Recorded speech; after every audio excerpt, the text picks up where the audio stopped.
সুপ্রিয় দর্শক, আপনাদের সাথে আছি আমি জ্যোতিষী প্রকাশ অধিকারী। আজ আপনাদের জন্য যে অনুষ্ঠানটির আয়োজন করেছি তার শিরোনাম কর্মে উন্নতি নেই, বারবার ব্যর্থ কেন? কারণ বলে দেবে হাতের রেখা। অনুষ্ঠানটি না টেনে পুরোপুরি জানতে পুরো ভিডিওটি দেখুন এবং পরিপূর্ণ ধারণা অর্জন করুন।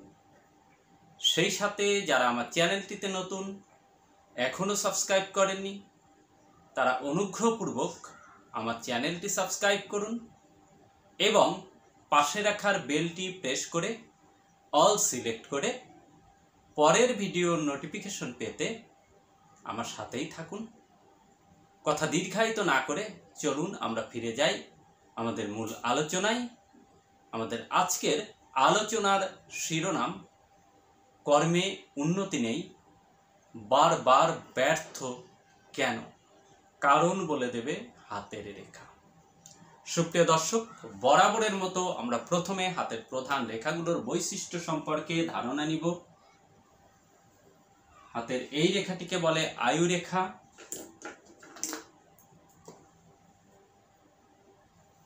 এই রেখাটিকে বলে শিরোরেখা, মস্তিষ্ক রেখা বা ব্রেন লাইন। এই রেখাটিকে বলে হৃদয় রেখা বা হার্ট লাইন। আর হাতের এই রেখাটিকে বলে ভাগ্যরেখা বা ফেট লাইন। এই যে চারটি রেখা, এই চারটি রেখাকে প্রধান রেখা কেন বলা হয়? এই চারটি রেখা প্রায় প্রত্যেকটা মানুষের হাতেই উপস্থিতি লক্ষ্য করা যায়। আর আপনারা যারা ইউটিউবে অ্যাস্ট্রোলজি সংক্রান্ত, জ্যোতিষ সংক্রান্ত ভিডিও দেখে থাকেন, তারা এই চারটি প্রধান রেখা সম্পর্কে কিছু না কিছু অবগত আছেন। যাই হোক, আমরা আমাদের মূল আলোচনায় ফিরে যাই। আমাদের আজকের মূল আলোচনা আমরা প্রথমে বুধের থেকে বিচার করব। বুধ, এই যে কনিষ্ঠ আঙ্গুল, কনিষ্ঠ আঙ্গুলটিকে বলা হয় বুধের আঙ্গুল। এই কনিষ্ঠ আঙ্গুলটি যদি বাঁকা হয়, যদি কনিষ্ঠ আঙ্গুলে কোনো ক্রস চিহ্ন, কোনো তীর চিহ্ন বা এই আঙ্গুলের মাথায় এইভাবে আঙ্গুলের পরে এরো রেখা থাকে, কিংবা ক্রস চিহ্ন থাকে, কিংবা তীর চিহ্ন থাকে, তাহলে এটা কিন্তু বুধ অশুভ। বুধ আমাদের ব্যবসার কারক, বুধ আমাদের বুদ্ধির কারক, আমাদের মেধার কারক। বুধ আমাদের কমিউনিকেশনের কারক, যোগাযোগ ব্যবস্থার কারক। তো সর্বোপরি একটি কথা বলে রাখি, একই সঙ্গে যদি বুধের স্থানে ক্রস এবং তিল, এই দুটো চিহ্ন একই সঙ্গে থাকলে যার হাতে আছে তিনি একটু সাবধানতা অবলম্বন করবেন। এই রেখাটি বেশটা খারাপ সংকেত বহন করে, যেটা প্রতারণার দায়ে কিন্তু আইনি জটিলতার মুখোমুখি হতে হয়।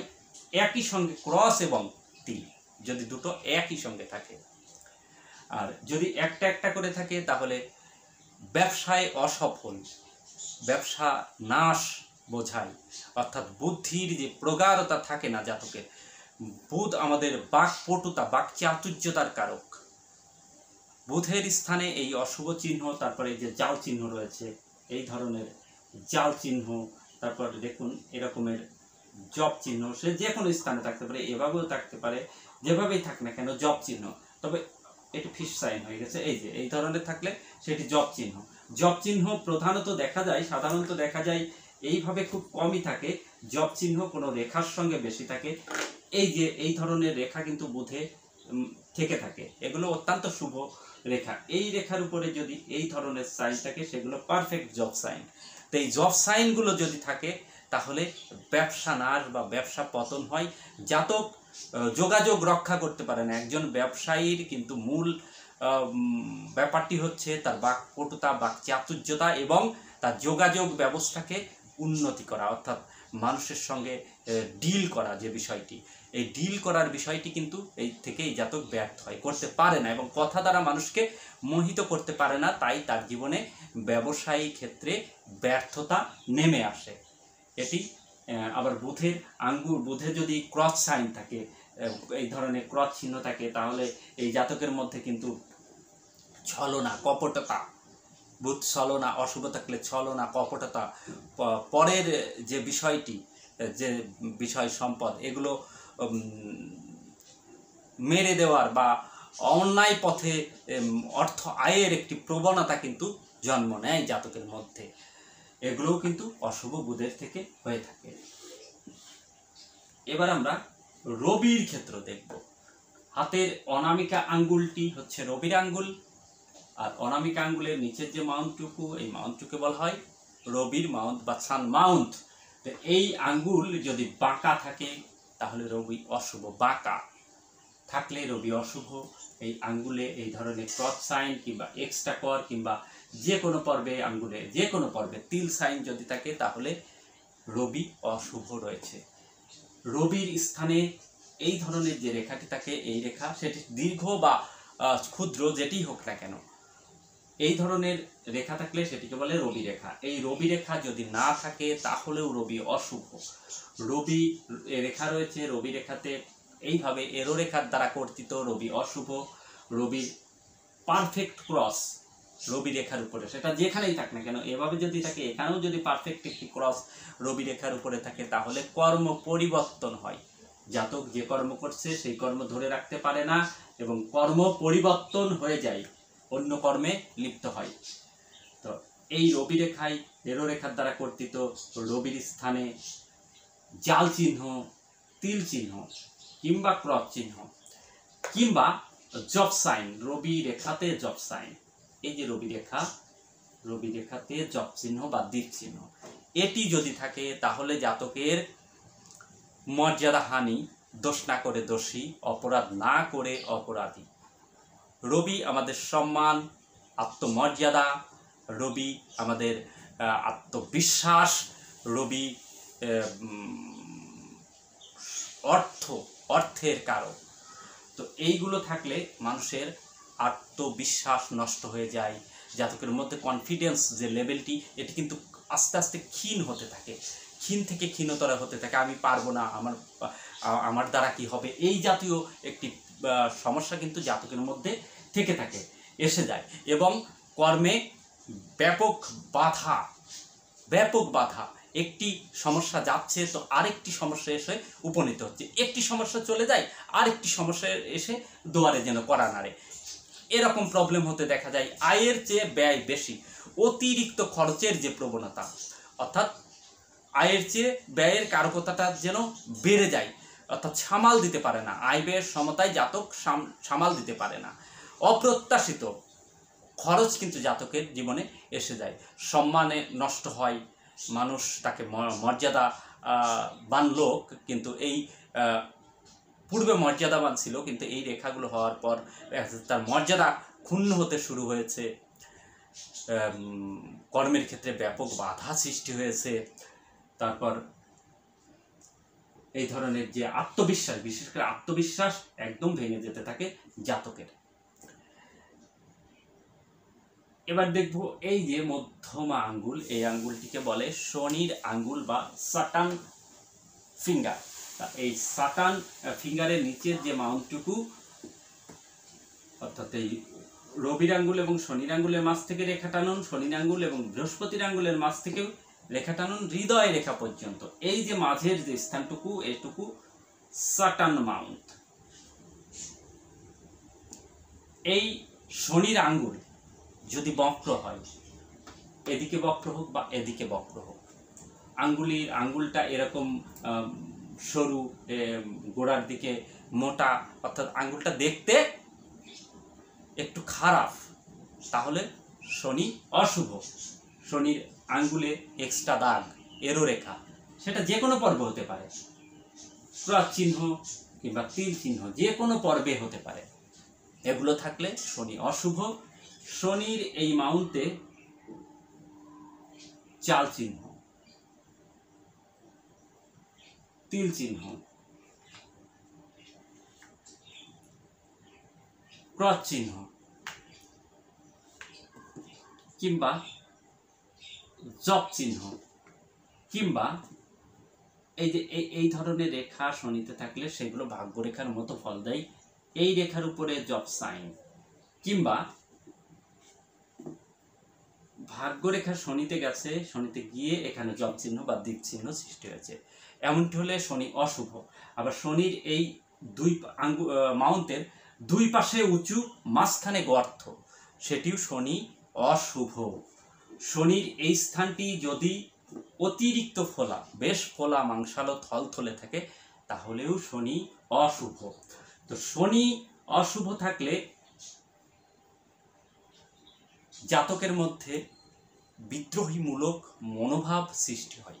পরিবারের সবাই একদিকে, জাতক যেন একা একদিকে, অর্থাৎ নিঃসঙ্গতা গ্রাস করে। শনি অশুভ থাকলে বারবার কর্ম পরিবর্তন, বারবার স্থান পরিবর্তন, বারবার ব্যবসা পরিবর্তন। শনি অশুভ থাকলে দেখবেন সেই জাতক কিন্তু বারবার হুচট খায়, বারবার চলছে, স্মুথলি চলছে, কিন্তু সে হুচট খাচ্ছে।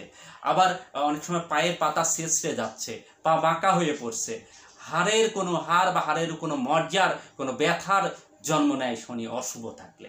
হাড় বা হাড়ের মজ্জা সংক্রান্ত ব্যথার জন্ম নেয় শনি অশুভ থাকলে। শনি অশুভ থাকলে পারিবারিক জীবনে প্রবল অশান্তি, স্বামী স্ত্রীর মধ্যে বা পরিবারের অন্যান্য সদস্যদের মধ্যে প্রবল অশান্তি, যেটাকে বলে বিদ্রোহ, অগ্নুৎপাত, আগুন। শনি অশুভ থাকলে অগ্নুৎপাত হয় জ্যোতিষশাস্ত্র মতে। এখন অগ্নুৎপাত মানে আগুন ধরে সব কিছু পুড়ে ছারকার হয়ে যাবে, এমনটি নয়, কিন্তু এটি একটি মেসেজ।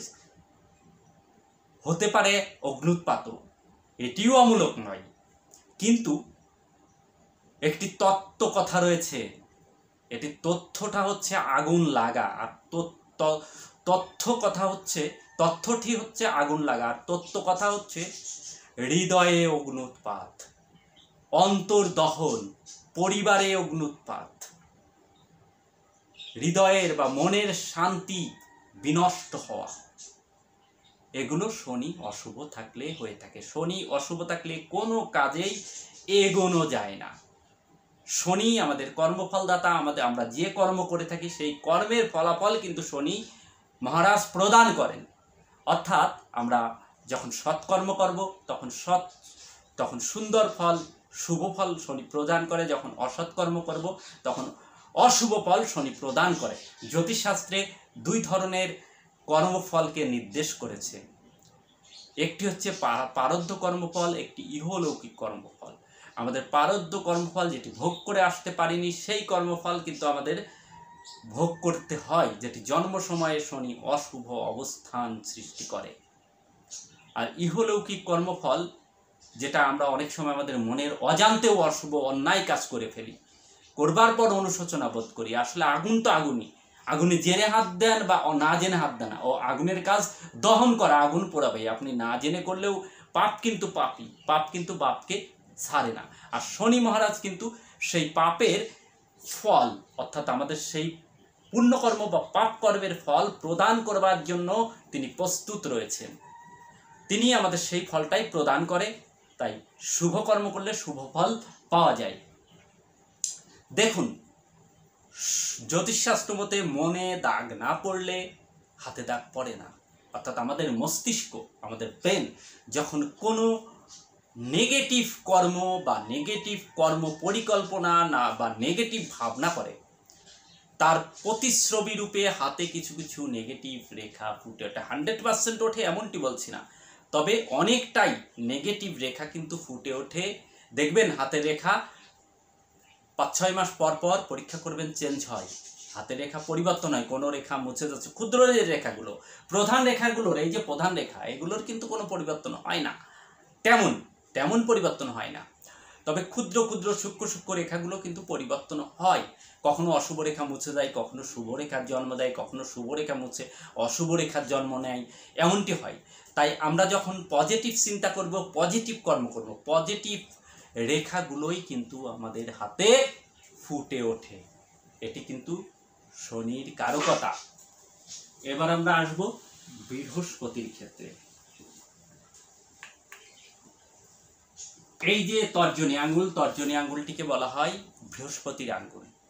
এই বৃহস্পতি আমাদের সৌভাগ্য, আমাদের জ্ঞান, আমাদের প্রতিষ্ঠার কারক, আমাদের শিক্ষার কারক, আমাদের মেধাকে উন্মোচিত করবার কারক, আমাদের যে জ্ঞান, এই জ্ঞানকে প্রস্ফুটিত করবার, চারিদিকে ছড়িয়ে দিবার কারক বৃহস্পতি। বৃহস্পতিতে যদি এই ধরনের রেখা, এরো রেখা থাকে আঙ্গুলে, তাহলে সেই জাতকের কিন্তু সঞ্চয় হয় না। অর্থাৎ বৃহস্পতি আমাদের সৌভাগ্যের কারক, সঞ্চয়ে কিন্তু ব্যাপক বাধা আসছে। যাদের হাতে এই রকম রেখা আছে তারা বুঝতে পারছেন বা কমেন্টস করে জানাবেন। বেশিরভাগ ক্ষেত্রেই এই রেখা থাকলে বেশিরভাগ ক্ষেত্রেই তার সঞ্চয় থাকে না বা সঞ্চয়ে খুব প্রভাব সৃষ্টি হয়, খুব সীমিত সঞ্চয় হয়। বৃহস্পতির আঙ্গুল যদি বাঁকা হয় তাহলে অশুভ, বৃহস্পতির আঙ্গুলে ক্রস চিহ্ন কিংবা বৃহস্পতির আঙ্গুলের তিল চিহ্ন এটি কিন্তু অশুভ ফল প্রদান করে। এবার আসুন, বৃহস্পতির মাউন্টে এই ধরনের ক্রস সাইন সেটি কিন্তু অত্যন্ত শুভ সাইন। বৃহস্পতির আঙ্গুলে ক্রস অশুভ, কিন্তু বৃহস্পতির মাউন্টে ক্রস অত্যন্ত শুভ। বৃহস্পতির এই স্থানে জাল চিহ্ন, তিল চিহ্ন কিংবা এই ধরনের জব সাইন এটি অত্যন্ত অশুভ। আবার অনেকের দেখা যায় যে এই যে ঊর্ধ্বরেখা, এরকম আয়ুরেখা থেকে ঊর্ধ্বরেখা বৃহস্পতি দেখেছে, এটা অত্যন্ত শুভ সংকেত, কিন্তু এই ঊর্ধ্বরেখার উপরে জব সাইন এটি কিন্তু অত্যন্ত অশুভ সংকেত, কারণ এই ঊর্ধ্বরেখার সমস্ত শুভ ক্ষমতা কিন্তু এই জব সাইন নষ্ট করে দেয়। বৃহস্পতির স্থান যদি অশুভ হয়, যেমন আমি আবার এঁকে দিব, এই ধরনের চিহ্নগুলো যদি থাকে এবং বৃহস্পতির এই স্থানটি যদি অধিক পরিমাণে ফল হয়, বেশি ফলা থলতলে হয়, তাহলেও বৃহস্পতি অশুভ। আবার এই স্থানটা যদি একদম দাবা নিঃস্ত হয়, তাহলে বৃহস্পতি অশুভ। বৃহস্পতি অশুভ থাকলে আমাদের হওয়া কাজ আটকে যায়, সৌভাগ্যের কাছ থেকে ফেরত আসতে হয়। মানে কর্মটা শুরু করেছে ভালো, কিন্তু শেষ ফিনিশিংটা কিন্তু ভালো নামাতে পারে না জাতক। আয় ব্যয়ের সমতা রক্ষা করতে পারে না। আয় ব্যয়ের সমতার পর আয়ে এবং ব্যয়, তারপর যে স্থিতিটুকু সেটুকু সঞ্চয়, সেই স্থিতিটুকু জাতকের ঠিকমতো থাকে না, তাই সঞ্চয় করতে ব্যর্থ হয়। অতএব সঞ্চয়ে ব্যর্থ হলে সৌভাগ্যে ব্যর্থ, সৌভাগ্য তার ধারে কাছে আসতে চায় না। আর হওয়া কাজ আটকে যায় মানে কেমন, ধরুন যে আজকে আপনার কোনো একটি কাজ হবে, আপনি একটি চাকরি পাবেন, একদম ফাইনাল হয়ে বসে আছেন যে আপনি ভালো পরীক্ষা দিয়েছেন, ভালো করেছেন, রেজাল্ট করেছেন, ভালো ভাইবা দিয়েছেন, কিন্তু আপনার সেই চাকরিটি হলো না। বা আপনি কোনো একটি দোকান বরাদ্দ নেবেন, সেই দোকানটি আপনাকে কথা দিয়েছে, আপনার ব্যবসা প্রতিষ্ঠানটি কথা দিয়েছে যে আপনাকে দিবে, কিন্তু আপনি পেলেন না, শেষে গিয়ে আপনি পেলেন না। আপনি কোনো কর্ম শুরু করেছেন, সেই কর্মটি প্রথমটা বেশ মাইলেজ গতি, সেই কর্মের গতি বা মাইলেজটা খুব তীব্র থাকে, খুব দ্রুত চলে, ভালো চলে, কিন্তু শেষে গিয়ে স্থবির হয়ে যায়, মুখ থুবড়ে পড়ে। এমনটি কিন্তু বৃহস্পতি অশুভ থাকলে হয়। জ্ঞান, খুব জ্ঞানী মানুষ হলেও ধীরে ধীরে তার জ্ঞান লোপ পায়। অর্থাৎ অত্যন্ত মেধাবী মানুষ, মেধাবী স্টুডেন্ট, কিন্তু ভালো চাকরি সে পায় না। অর্থাৎ ওই যে একটি কথা আছে, ভালো খেলোয়াড় বল পায় না, ভালো রাঁধুনি ঘর পায় না, এমনটি কিন্তু বৃহস্পতি অশুভ থাকলে হয়ে থাকে। একজন ভালো শিল্পী, খুব ভালো শিল্পী, 10-এ কিন্তু তার বেশ সুনাম করছে, কিন্তু সে জীবনে প্রতিষ্ঠা পাচ্ছে না, এটি কিন্তু বৃহস্পতি অশুভ থাকলে হয়ে থাকে। আপনার দোকানে অনেক মাল আছে, অনেক পণ্য রয়েছে, কিন্তু কাস্টমার আপনার কাছে আসছে না, এটি বৃহস্পতি অশুভ থাকলে হয়। বৃহস্পতি অশুভ থাকলে এমনটি হয়ে থাকে। এবার আমরা দেখব রাহুর ক্ষেত্র। রাহুর ক্ষেত্র অর্থাৎ হাতের এই যে স্থানটুকু, এই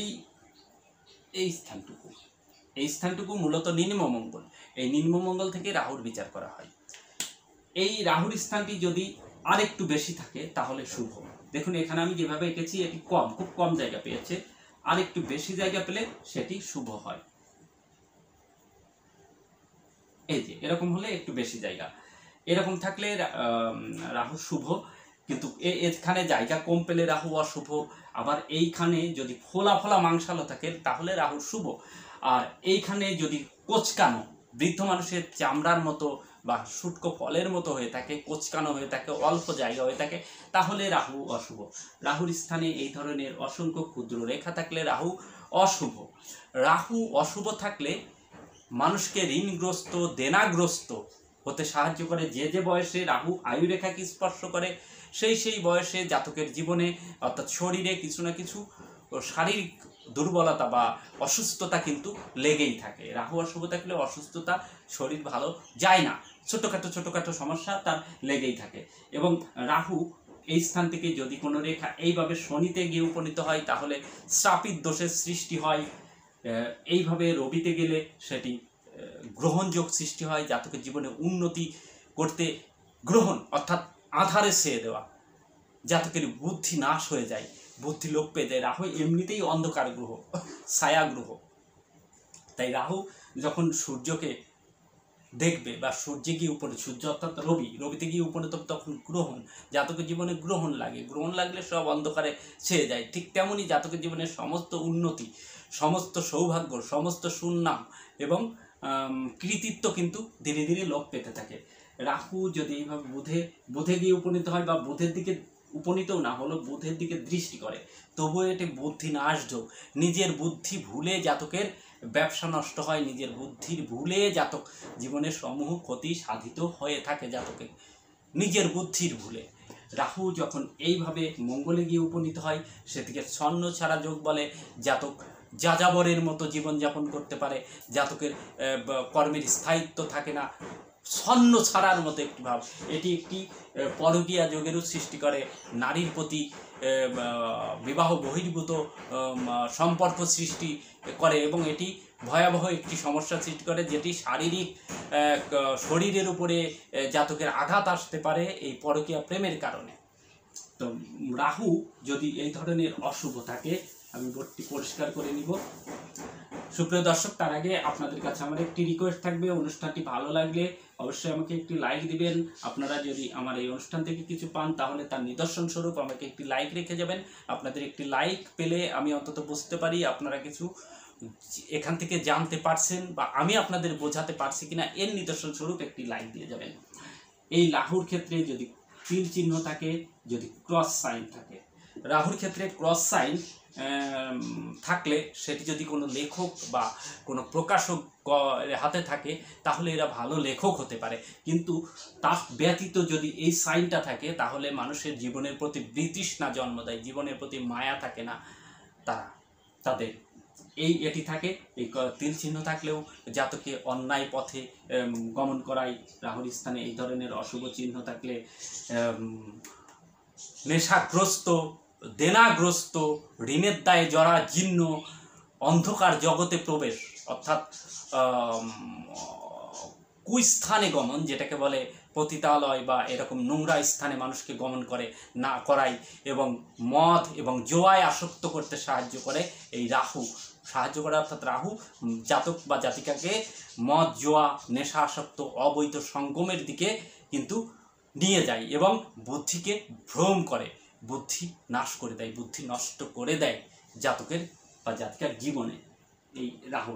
আর এইখানে আরেকটি রেখা রয়েছে, এই যে এই রাহুর স্থান এবং শুক্রের স্থানের মাঝামাঝি যদি এই ধরনের একটি এরো রেখা থাকে এবং গভীর স্পষ্ট এরো রেখা, গভীর স্পষ্ট এরো রেখা, শর্ত হচ্ছে এই রেখাটি আয়ুরেখা টাচ করবে না বা আয়ুরেখা ভেদ করে যাবে না, এই সীমানার মধ্যেই থাকবে। এমন যদি হয় তাহলে 30-32 বছর বয়সের পর এটি একটি জাতকের জীবনে ভয়াবহ দারিদ্র্য যোগ সৃষ্টি করে। যার হাতে আছে তিনিই জানেন এই রেখাটি কতটা খারাপ। 30-32-35 বছরের পর জাতকের জীবনে একটি দারিদ্র্য যোগ সৃষ্টি করে, জাতকের জীবনে প্রচুর স্ট্রাগল করায়, প্রচুর সংঘর্ষপূর্ণ জীবন আনে, অর্থ নাশ করে, অর্থ ধ্বংস করে, অর্থ খরচ করে ইত্যাদি হয়ে থাকে। আবার দেখুন, এই যে আয়ুরেখা থেকে ঊর্ধ্বরেখা, আয়ুরেখা থেকে এই ধরনের ঊর্ধ্বরেখা কিন্তু অত্যন্ত শুভ থেকে শুভতর। আপনার হাতে একটি আয়ুরেখা থেকে ঊর্ধ্বরেখা থাকলেই আপনি ভাগ্যবান, নিঃসন্দেহে আপনি একজন ভাগ্যবান। যে বয়সে এই ঊর্ধ্বরেখাটি রয়েছে এই বয়সে পদার্পণের সঙ্গে সঙ্গে আপনার ভাগ্যের দোয়ার খুলে দেবে, ভাগ্য আপনার দোয়ার খুলে দেবে। আপনি কর্মে এত সফল হবেন এবং এত আয় করবেন যে এই বয়সে যে পদার্পণ হয়েছে এবং যার হাতে এটি রয়েছে সেই জানে যে এর গুরুত্ব কতটা। আপনাদের হাতে থাকলে কমেন্টস করে জানান এবং এই বয়সে উপনীত হলে আপনারা কতটা ফল পাচ্ছেন আমাকে জানাতে পারেন। এই শুভ সংকেতটি থাকা সত্ত্বেও যদি এখানে মনে করেন এখানে নেই, আমি তারপরেও দেখাবো, এইভাবে যদি কোনো একটি রেখা এসে এই রেখাটি আটকে দেয়, রাহুর ভিতর থেকে কোনো একটি রেখা এসে যদি এই রেখাটি আটকে দেয়, মনে করেন এখানে নেই, আরও নিচে রয়েছে, অর্থাৎ আমি যেটা এঁকেছি এটা 45 বছরের দিকে, মনে করেন আরো বেশি 55 বা 60-এর দিকে রয়েছে, এখান থেকেও একটি রেখা এসে এইভাবে আটকে দিয়েছে, তাহলে কিন্তু এই রেখাটির শুভ ফল জাতক পায় না। অর্থাৎ শুভ সংকেত থাকা সত্ত্বেও জাতকের জীবনে ব্যর্থতার গ্লানি কিন্তু ভোগ করতে হয়। এটি অত্যন্ত শুভ রেখা, কিন্তু এর ফল কিন্তু জাতক পায় না। এবার দেখুন, এই যে ভাগ্যরেখা, এই ভাগ্যরেখা যে সবার থাকবে এমনটি কিন্তু নয়। ভাগ্যরেখা না থাকলে সেই জাতক কর্মের দ্বারা জীবনে উন্নতি করে, কিন্তু এই ভাগ্যরেখা যদি এইভাবে কাটতে কাটতে ওঠে সেটি কিন্তু অত্যন্ত অশুভ। যে যে বয়সে কাটা থাকে সেই বয়সে ভাগ্য পতন হয়ে যায়। ভাগ্যরেখা যদি এইভাবে বক্র হয়ে ওঠে তাহলেও যে বয়সে বক্র থাকে সেই বয়সে ভাগ্য পতন হয়, আবার যখন থেকে স্ট্রং সোজা হয় তখন থেকে আবার ভাগ্য তার শুভফল প্রদান করে। এই স্থানে তিল থাকলে জাতকের জীবনে প্রচুর দুর্বিষহ যন্ত্রণাদায়ক অবস্থা নিয়ে আসে, অর্থাৎ জীবনে প্রচুর স্ট্রাগল করতে হয়। এই স্থানে এই ধরনের এরো রেখা, এটি অত্যন্ত অশুভ সংকেত। এই কেতুর স্থান অতিরিক্ত গর্ত, এই স্থানটি কেতুর স্থান অতিরিক্ত গর্ত হলে সেটিও অত্যন্ত অশুভ সংকেত বহন করে। অর্থাৎ সর্বোপরি এই কেতু যদি অশুভ থাকে তাহলে উঁচু স্থান থেকে জাতককে পতন করিয়ে দেয়। খুব ভালো চলছে, কেতু মানুষকে যেমন দ্রুত উন্নতির শেখরে চড়িয়ে দেয়, আবার কেতু দ্রুত একেবারে পতন ঘটিয়ে দেয়। কেতুতে এই অশুভ চিহ্ন থাকলে দ্রুত পতন ঘটিয়ে দেয়, মানে রাজকীয় ঐশ্বর্য, রাজকীয় জীবনযাপনকেও কিন্তু ধূলিসাৎ করে দেয় কেতু। কেতু অশুভ থাকলে মানুষকে নিঃস্ব অবস্থায় পতিত করে, সোনার মতো ব্যবসা নাশ হয়ে যায়, সোনার মতো চাকরি চলে যেতে পারে। এটি কেতু কিন্তু অশুভ থাকলে হয়ে থাকে। সুপ্রিয় দর্শক, আমার অনুষ্ঠানটি যদি আপনাদের ভালো লাগে তাহলে অবশ্যই আমাকে একটি লাইক প্রদান করবেন। আপনাদের একটি লাইক আমাকে ভিতর থেকে অনুপ্রাণিত করে, উৎসাহিত করে, উজ্জীবিত করে জ্যোতিষশাস্ত্রের নিগুড়তম রহস্যগুলো, গোপনতম বিষয়গুলো আপনাদের সামনে উন্মোচিত করবার জন্য। এতক্ষণ সাথে থাকার জন্য আপনাদের অসংখ্য ধন্যবাদ। দেখা হবে পরের কোনো এপিসোডে। ততক্ষণ ভালো থাকুন, সুস্থ থাকুন, শান্তিতে থাকুন, এই শুভকামনা ব্যক্ত করে আজকের মতো এখানেই বিদায়।